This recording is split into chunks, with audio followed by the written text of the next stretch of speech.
ఈ రోజే డౌన్లోడ్ చేయండి, మీ ఫేవరెట్ షోస్ చూడండి.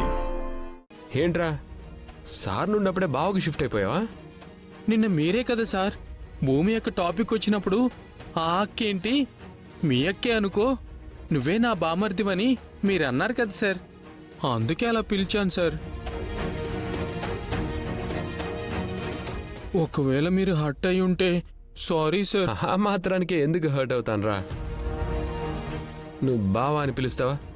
అలాగే పిలు, ఫిక్స్ అయిపో. థ్యాంక్ యూ బావా. ఏమనుకోకపోతే ఒకసారి మీ ఫోన్ ఇస్తారా? దేనికిరా? మా ఊళ్ళో నాతో పాటు చదువుకున్న ఒక ఫ్రెండ్ ఉన్నాడు, వాడికి ఫోన్ చేసి మాట్లాడాలనుంది బావా. నేను కూడా కాలేజ్కి వెళ్తున్నానని హ్యాపీగా చెప్పాలి అని. ఓకే. థ్యాంక్స్ బావా. శివ, ఇక్కడే ఉండి మాట్లాడొచ్చుగా. అమ్మా, ఫ్రెండ్స్తో పర్సనల్గా మాట్లాడాలనుకుంటారమ్మా. అరే నువ్వు వెళ్ళి మాట్లాడు. సరే బావా.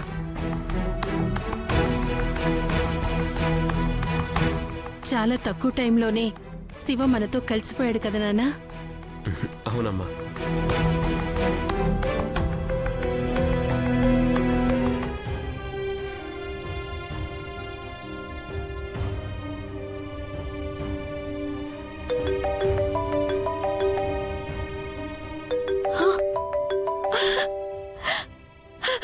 బావా, అక్క, నేను శివాను.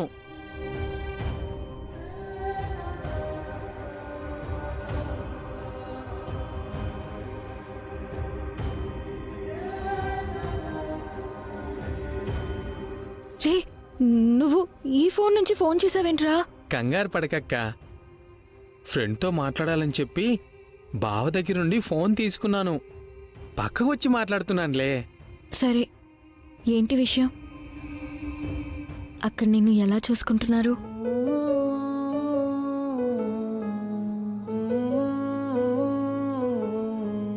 అమ్మా నాన్న బతుకుంటే ఇంత బాగా చూసుకోగలిగేవాళ్ళ? అన్నంత బాగా చూసుకుంటున్నారు. నీకింకో విషయం తెలుసా? బావ నన్ను కాలేజీలో జాయిన్ చేశారు.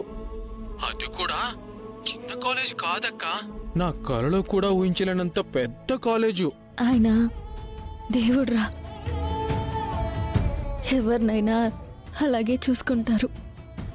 అవును, అందుకే ఆయన కాళ్ళకే నేను దండం పెట్టుకున్నాను.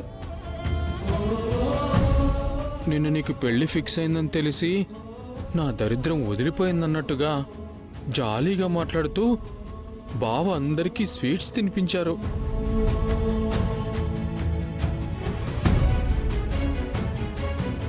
నిన్ను బావలా ద్వేషిస్తుంటే మాకెవ్వరికీ అసలు నచ్చలేదు. కానీ తర్వాత అదంతా నటనని అర్థమైపోయింది. మా ముందు జాలీగా ఉన్నట్టు నటించి తర్వాత తన రూంలోకి వెళ్ళి గుండె పగిలేలా ఏడ్చారు.